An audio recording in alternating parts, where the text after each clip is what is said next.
آج کا یہ واقعہ ہے عمر بن عبد ود کا۔ عمر بن عبد ود عرب کا ایک بہت ہی بہادر جنگجو تھا جو 1000 سپاہیوں سے اکیلا لڑتا تھا۔ عمر اس کی 90 سال تھی لیکن جسم اس کا کافی طاقتور تھا۔ جب خندق کے میدان میں اس نے آ کر للکارا کہ ہے کوئی مرد جو میرے مقابلے پہ آئے، تو حضرت ابوبکر، عمر سمیت سب صحابہ وہیں پر بیٹھے رہے، کوئی نہ اٹھا۔ وہ 3 دن تک للکارتا رہا لیکن اس کا مقابلہ کرنے کے لیے کوئی نہ اٹھا۔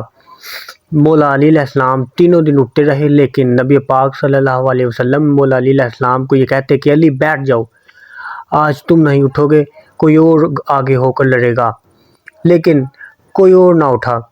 چوتھے دن جب پھر اس نے یہی للکار اٹھائی کہ اسلام میں لگتا ہے کوئی مرد نہیں ہے جو میرے مقابلے میں آ سکے، تو پھر مولا علی علیہ السلام پورے جوش کے ساتھ اٹھے۔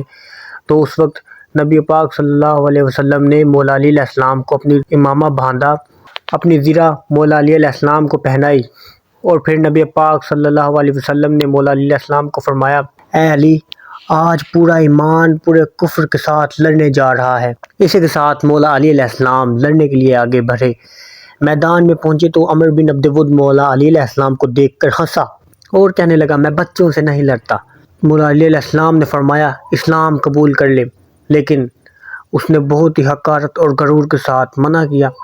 اس کے بعد اس نے مولا علی علیہ السلام پر ایک بہت ہی بڑا حملہ کیا لیکن مولا علی علیہ السلام نے اس کا حملہ ناکام بنایا، اور پھر مولا علی علیہ السلام نے جوابی کارروائی میں اس کے اوپر اس طرح سے حملہ کیا کہ اس کے سر سے لے کر پاؤں تک جسم 2 حصوں میں بٹ گیا، اور جیسے ہی مولا علی علیہ السلام کی تلوار زمین سے ٹکرائی تو ایک غبار اٹھا، تو اس غبار میں لوگ دیکھ نہ سکے کہ کیا ہو رہا ہے۔ مولا علی علیہ السلام اس کے سینے کے اوپر اپنا پاؤں رکھ کر کھڑے رہے۔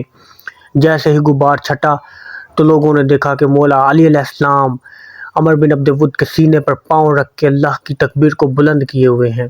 تو اس وقت نبی پاک صلی اللہ علیہ وسلم نے فرمایا، اے علی، تیرا آج کا یہ وار قیامت تک کے آنے والے مسلمانوں کی عبادت سے افضل ہے۔